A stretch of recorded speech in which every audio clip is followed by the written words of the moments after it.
The wind carried the smell of smoke and burning metal across the ruined city. The sky above was stained orange from distant fires. Somewhere far away, gunshots echoed through the empty streets. Earth had become a battlefield long ago, a broken world where humans fought each other over scraps of food, fuel, and shelter. But tonight, someone else was watching. High above the shattered rooftops, hidden in the shadows of a collapsed tower, an alien girl named Lyra crouched silently. Her skin shimmered faintly like silver under the dying sunlight. A thin device on her wrist hummed quietly, bending light around her body. To human eyes, she was invisible. Lyra was not a soldier. She was an observer. Her people had arrived near Earth months ago, studying the strange species that called this damaged planet home. Humans fascinated the alien council. They were chaotic, emotional, unpredictable, yet somehow they kept surviving. Her mission was simple. Watch. Record. Never interfere. But tonight, something unexpected happened. Below her rooftop perch, in a narrow alley filled with rusted cars and broken pipes, a young human boy stood with his back against a cracked wall. He looked no older than 17. His name was Ethan Carter. Lyra knew that name because she had heard it whispered by survivors moving through the ruins. Find Ethan. He always has a plan. Unfortunately for Ethan, tonight his luck had run out. 5 scavengers surrounded him. Their faces were hidden behind scrap metal masks. Each one carried crude weapons, pipes, blades, and one shaky pistol that looked older than the war itself. The leader stepped forward slowly. "You stole our supplies," the man growled. Ethan wiped blood from the corner of his mouth. His lip was split, but somehow he still managed to smile. "Okay," Ethan said casually, raising his hands. "Before this gets violent, let me explain something important." The scavengers paused. Ethan nodded seriously. "I was extremely hungry." Silence. One of the men raised his pipe. "That's your explanation?" "Well, yeah," Ethan admitted. "I'm realizing now that it's not a great defense." Lyra blinked slowly. Was this human joking? Even when surrounded? The first attack came fast. The pipe slammed into Ethan's ribs, sending him crashing to one knee. He gasped in pain but didn't fall completely. Instead, he laughed. "Okay, wow," he coughed. "You guys are really committed to this whole revenge thing." The leader lifted a crowbar high above Ethan's head. Lyra's fingers tightened. Her training screamed at her to stay still. Observe only. But something strange stirred inside her chest. Humans fascinated her because they refused to give up, even when logic said they should. Ethan was clearly losing. Yet he still looked at his attackers like the situation might somehow turn around. The crowbar began to swing down. And Lyra moved. One moment the alley was empty. The next moment a streak of silver flashed between the humans. Clang. The crowbar stopped mid-air. Lyra held it easily in one glowing hand. The scavenger leader stared in confusion. Then horror. Lyra's eyes shone softly in the darkness. "I suggest," she said calmly, "you leave." The man swung again. Bad decision. Lyra twisted the crowbar from his grip and flicked her wrist. The man flew backward like he had been hit by a truck, crashing into a rusted dumpster. The others froze. One of them lunged forward with a knife. Lyra sighed. The knife shattered into pieces before it even reached her. Another quick movement. 2 seconds later, the attacker was unconscious on the ground. The remaining scavengers looked at each other. Then they ran. The alley fell silent. Lyra exhaled slowly. That had been unplanned. Behind her, Ethan blinked several times. "Okay," he said slowly. He stared at her glowing eyes. "Either I finally died and this is a weird afterlife." He paused. "Or aliens are real." Lyra turned toward him. "You were going to die," she said simply. Ethan shrugged. "Yeah, but I had a plan." Lyra raised an eyebrow. "What plan?" Ethan thought about it. "Don't die." Lyra stared at him. Humans were confusing. Ethan pushed himself to his feet slowly. He winced, holding his ribs. "Well, mysterious space hero," he said, brushing dirt off his jacket. "Thanks for saving my life." He looked around nervously. However, those guys definitely have friends. He pointed toward the street. "And friends with guns." Lyra scanned the alley entrance. He was correct. More movement was approaching. She had already broken her orders once. But leaving him here now would be pointless. "Follow me," she said. Ethan blinked. "Oh wow." He grinned. "Getting rescued twice in one night. My luck is improving." They moved quickly through the ruined streets. Lyra moved like a shadow, silent and precise. Ethan did not. He tripped over debris 3 times. At one point he nearly fell through a broken staircase. Lyra watched him with quiet disbelief. "How does your species survive?" she asked. Ethan dusted himself off. 2 words. He raised a finger. Stubborn optimism. Lyra wasn't sure that was a real survival strategy. Eventually they reached a collapsed bookstore hidden between 2 destroyed buildings. Ethan pushed open the door. Lantern light flickered inside. Old books covered the shelves like forgotten memories. A mattress sat in one corner beside stacked crates of supplies. Lyra looked around carefully. "This is your shelter." Ethan dropped onto a worn couch. "Welcome to my luxury penthouse." He spread his arms dramatically. 5-star apocalypse living. Lyra knelt beside him and activated a small medical device from her belt. Blue light scanned across his injuries. The cuts on his face sealed instantly. Ethan's eyes widened. "Oh, that is amazing." He leaned closer. "Can I keep that?" "No." "Worth asking." Ethan studied her curiously. "So, alien scout?" Lyra froze slightly. He noticed. "Lucky guess." Ethan said. Lyra stood up slowly. "You ask too many questions." Ethan shrugged. "Curiosity keeps humans alive." Lyra looked at him quietly. That was surprisingly true. Outside, thunder rolled across the ruined city. Somewhere in the distance, something massive moved in the sky. Lyra's expression darkened. Her people were still watching. And they would not be happy about this. But something told her tonight was only the beginning. Because Ethan Carter wasn't just another survivor. And humans were far more dangerous than anyone realized. The morning came slowly over the ruined city, pale light pushing through broken clouds. The streets were quiet, but not peaceful.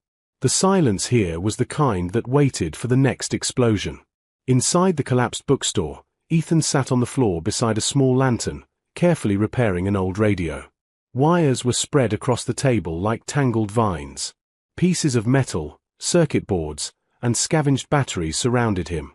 Lyra watched from the far wall. She had not slept. Her species rarely needed rest, but that was not the reason she stayed alert. Something about this human made her uneasy.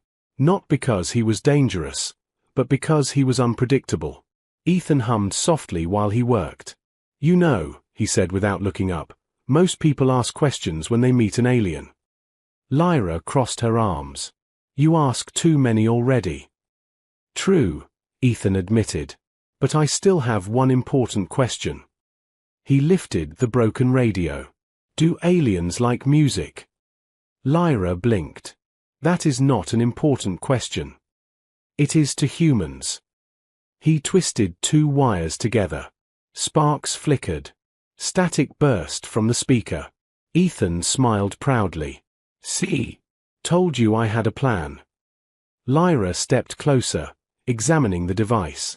"This technology is primitive." "Yeah," Ethan said, "but primitive works." He leaned back, stretching. "You aliens always think the biggest ships and the smartest computers win wars." Lyra tilted her head slightly. "That is usually correct." Ethan grinned. "That's why humans are annoying." Before Lyra could respond, the radio crackled. A voice burst through the static. "Any survivors near Sector 9? Repeat, hostile drones approaching." Ethan's smile disappeared instantly. Lyra noticed the change. What are drones? Ethan stood up quickly and moved to the shattered window. Bad news. In the sky above the city, 3 black shapes appeared. They moved smoothly, silently, like predators gliding through water. Lyra's eyes narrowed. Scout drones. Ethan turned toward her. You recognize them? Lyra hesitated. Then she nodded. They belong to my people. The words hung in the air. Ethan stared at her for several seconds. Then he rubbed his face. Okay, he said calmly. That's not great. Lyra expected anger. Or fear. Humans often reacted emotionally when they discovered alien involvement in their conflicts. But Ethan simply walked toward the table and began gathering tools. You are not surprised, Lyra said. Ethan shrugged. I figured aliens were watching us. You did. Well, yeah, he said. Humans do weird things when we're desperate. He picked up a small metal case. If I were an advanced alien civilization, I'd definitely spy on us. Lyra studied him carefully. You do not seem concerned. Ethan laughed quietly. Oh, I'm concerned. He pointed toward the sky. But those things aren't here to study anymore. Outside, the drones spread out over the city. Their red scanning beams swept across buildings and streets. Lyra felt a cold weight settle in her chest. They are searching. For what? Ethan asked. Lyra looked at him. For you. Ethan froze. That is extremely concerning. The first explosion came seconds later. A nearby building collapsed in a cloud of dust. The drones had started clearing the area. Ethan grabbed his backpack. Time to move. Lyra followed him outside. The city streets were already shaking as more blasts echoed in the distance. Your people are destroying human shelters, Ethan said while running. Lyra's voice was quiet. They believe humans are becoming unpredictable. Ethan glanced at her. We've always been unpredictable. That is the problem. They turned into a narrow street filled with wrecked vehicles. Above them, one of the drones stopped. Its red scanning beam swept downward. Lyra froze. Do not move. Ethan whispered. That thing looks expensive. The beam passed over them. For a moment, nothing happened. Then the drone's red light turned bright. Lyra's heart dropped. It detected us. The drone fired. The street exploded. Ethan grabbed Lyra's arm and pulled her behind a collapsed truck just before the blast hit. Debris rained down around them. Lyra stared at him in shock. You reacted before the weapon fired. Ethan shrugged. Human instinct. The drone began charging another shot. Ethan reached into his bag and pulled out something small. Lyra leaned closer. It was a metal ball the size of an apple. What is that? A bad idea, Ethan said. He pressed a button and threw it into the street. The device rolled beneath the drone. For 1 second, nothing happened. Then the drone's lights flickered. Its engines sputtered. The machine dropped out of the sky and smashed into the pavement. Lyra stared. That technology should not work against alien drones. Ethan smiled proudly. It doesn't. He tapped his head. But humans are good at creative cheating. Lyra walked toward the broken drone slowly. Its systems were completely disabled. How did you do this? Ethan knelt beside the wreckage. I've been studying your drones for months. Lyra's eyes widened. You knew about them. Yep. He removed a glowing power core from inside the drone. And now we have this. Lyra felt something strange growing inside her. Respect. Humans were supposed to be primitive, weak, behind in technology. Yet somehow this young human had just disabled an advanced alien machine with scrap parts. You planned this, she said quietly. Ethan stood up. Humans always plan. Above them, the remaining drones turned toward their position. Their engines roared louder. Lyra looked at the sky. There are 2 more. Ethan nodded. Yeah. He tossed the power core into his backpack. And now we're going to steal them too. Lyra stared at him. That is impossible. Ethan grinned. You're going to learn something important about humans. He began running again. When things look impossible. He looked back at her. That's usually when our best ideas show up. Behind them, the drones dove toward the city. And for the first time in a very long time, Lyra realized something terrifying. Maybe the alien observers had misunderstood Earth completely. Because humans didn't survive wars by being the strongest. They survived by being the most creative. And creativity was something no alien civilization had ever fully prepared for. The sky above the ruined city growled like a storm that refused to end. 2 alien drones circled high above the broken buildings, their engines humming with cold precision. Red scanning beams cut through the streets like searching eyes. Below them, Ethan and Lyra ran through the maze of collapsed roads and shattered concrete. Ethan slowed near an old underground metro entrance. The stairs were cracked and half buried under rubble. Down here, he said. Lyra looked at the dark opening. You have a base underground. Ethan smiled slightly. Not exactly a base. They stepped into the darkness. The air inside the tunnel was cool and damp. Dim lanterns glowed along the walls. Old rail tracks stretched into the distance like steel veins beneath the city. But they were not alone. Several humans stood inside the tunnel, men and women wearing patched jackets and carrying homemade weapons. Some held tablets and broken computers connected with wires running across the walls. One of them, a tall woman with shaved hair, stepped forward. Ethan, she said. You were supposed to be back an hour ago. Ethan raised his hands. I brought a guest. All eyes turned to Lyra. The humans immediately raised their weapons. Lyra remained perfectly still. Ethan sighed. Relax everyone, he said. She saved my life. The tall woman lowered her weapon slowly. You brought an alien into our hideout. Technically, Ethan said, she followed me. Lyra studied the room. Screens displayed moving maps of the city. Symbols marked drone patrols and supply locations. These humans were not just surviving. They were planning. You have been watching our drones, Lyra said quietly. The tall woman crossed her arms. For months. Lyra felt something shift inside her mind. The Alien Council believed humans were scattered and disorganized. But this place told a different story. Ethan dropped his backpack onto a table and pulled out the glowing power core from the destroyed drone. The room filled with surprised voices. You actually got one? The woman asked. Ethan nodded. Told you I would. Lyra looked between them. You planned to steal alien technology. Ethan shrugged. Well, yeah. The tall woman stepped closer to Lyra. I'm Maya, she said. Lyra nodded once. Lyra. Maya glanced at the power core. Can your people track that thing? Lyra hesitated. Yes. Ethan clapped his hands once. Perfect. Everyone stared at him.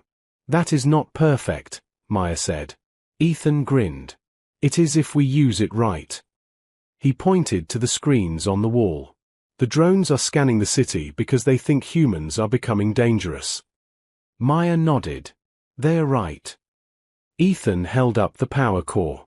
And now we're going to prove it. Lyra stepped forward. You cannot defeat my people with scavenged machines. Ethan looked at her calmly. We're not trying to defeat them. He placed the power core into a strange device built from old computer parts. We're trying to introduce ourselves. The device powered on with a sharp hum. Lights flickered across the screens. Lyra stared. What is that? Ethan smiled. A message. Outside, the drones continued scanning the ruins. Suddenly, one of them stopped moving. Then the second drone froze as well. Inside the underground station, alarms began to beep. Maya looked at Ethan. Is it working? Ethan watched the screen carefully. Yes. Lyra's eyes widened.